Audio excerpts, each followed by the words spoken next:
So let's hear a little bit of how Taoiseach Simon Harris stated that Ireland was going to recognise Palestine as an independent state. Taking our place on the world stage and being recognised by others as having the right to be there was a matter of the highest importance for the founders of our state. From our own history, we know what it means. Recognition is an act of powerful, political and symbolic value.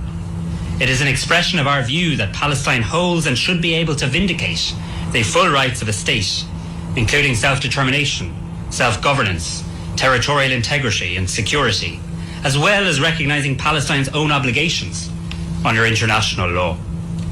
It is a message to those in Palestine who advocate and work for a future of peace and democracy that we fully respect your aspirations to be living freely, in control of your own affairs and under your own leadership. And let's hear a little bit more from the speech made by Simon Harris, particularly his reference to the terrorist atrocity committed by Hamas on October 7 last year. The people of Palestine deserve a future filled with hope, a future defined by success instead of suffering, a future at peace. The people of Israel deserve the exact same thing. To the people of Israel, I say today, Ireland is resolute and unequivocal in fully recognising the State of Israel and Israel's right to exist securely and in peace with its neighbours. Let me be clear that Ireland condemns the barbaric massacre carried out by Hamas on the 7th of October last.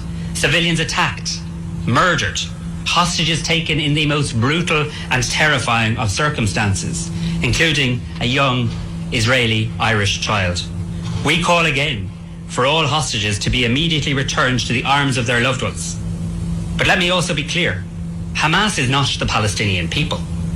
Today's decision to recognise Palestine is taken to help create a peaceful future. We're joined first by the Minister of State with responsibility for EU affairs and defence, Jennifer Carroll MacNeill. Jennifer, this announcement, why now?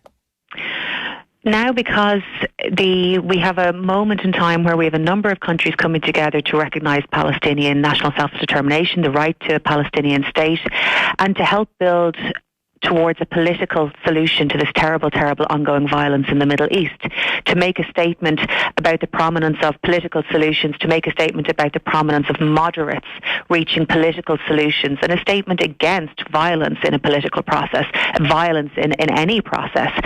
And we believe that by recognising the State of Palestine, we, along with Norway and Spain and perhaps others to come, are hoping to put momentum behind a political process rather than anything else that's happening. Is there not a danger that this will be represented by some as a support of Hamas? And despite the things said by Simon Harris about recognising the right of Israel to exist as being essentially anti-Israel and indeed to some anti-Semitic? I have listened to those arguments, and I have to say I don't agree with the idea that this gives prominence to Hamas. If anything, the Taoiseach and the President of the Palestinian Authority, Mahmoud Abbas, have had a conversation this evening, and the President of the Palestinian Authority has thanked Ireland for the step that it has taken, and I believe it gives prominence to him. It is him that we're speaking about now, as opposed to a violent terrorist organisation that the Irish government utterly condemns, not just for its actions on October 7th, but everything since then, because its conduct against both Israeli and indeed Palestinian people has been brutal and appalling. We believe that we can give prominence to moderates who are much, much more likely to take a political process forward and to be successful. But we want to see Palestine sitting at a table as an equal partner, recognised by, well, we hope all of the states in the UN at some point. But this is something that's important. Self-determination and the right to be recognised is very important to the Palestinian people. It has been equally important to Israel, who over the last number of years have worked carefully with the USA and indeed Saudi Arabia to have better recognition from Arab states who had previously only recognised Palestine. We very much support that. We very much support, the Israeli state as an entity. It was born in the most horrific of circumstances, and we must never ever forget the Holocaust and what Jewish people have been through on the continent of Europe. and the formation of the Israeli state. And it has a right to exist. It is a democratic state. It is a state where women, where homosexual people, where Arab people have a place and have an important place.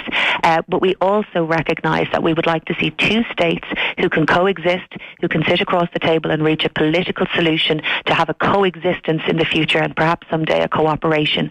And we believe that the circumstances now, we would have hoped that this would have been in the course. We would have recognised Palestine in the course of a political negotiation between those different entities, but that looks very far away at the moment, and we would like to give momentum to that political process and take this step now in recognising the State of Palestine.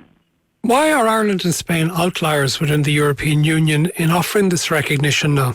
Well, we're not. I mean, there are 10 countries in the European Union that offer recognition, and most recently Sweden has recognised the right of the Palestinian state to exist.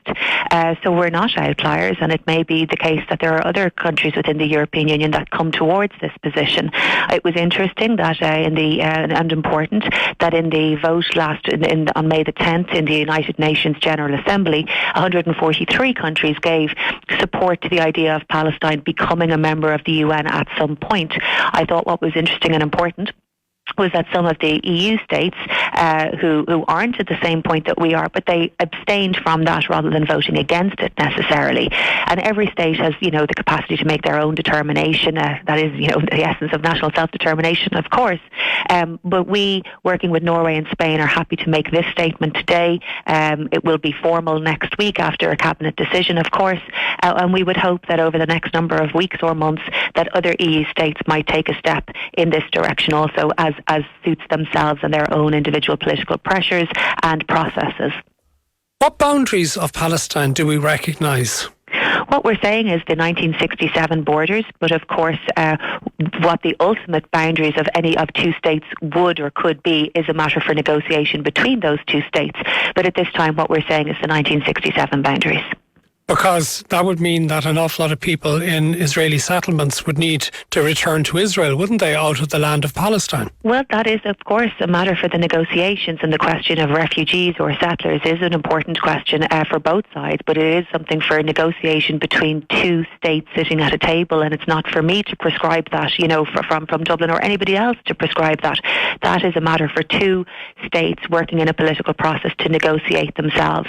But if you look at the ultimate outcome, what you would hope to achieve, and indeed, it's important to recognise what has been on the table before, but what we would hope, and what everybody should hope to achieve, is that you would have two states with agreed boundaries who can coexist and who both have functional democratic governments, functional political institutions. That has been very difficult in Palestine to date, and we have seen that the politics of extremism has taken over both Israel, I would say, and I've enormous respect for the Israeli democratic project and for the state that it has built up over several decades, but the politics of Israel have gone far too far on the extremism side. It is also the case that Hamas taking over much of the politics of the Palestinian side at the expense of the Palestinian moderates.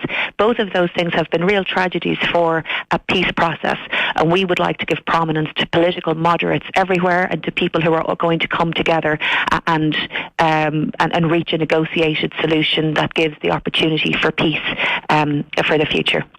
Thank you very much, Jennifer. Carol McNeill, Minister of State with responsibility for EU Affairs and Defence. We're joined now by Dr.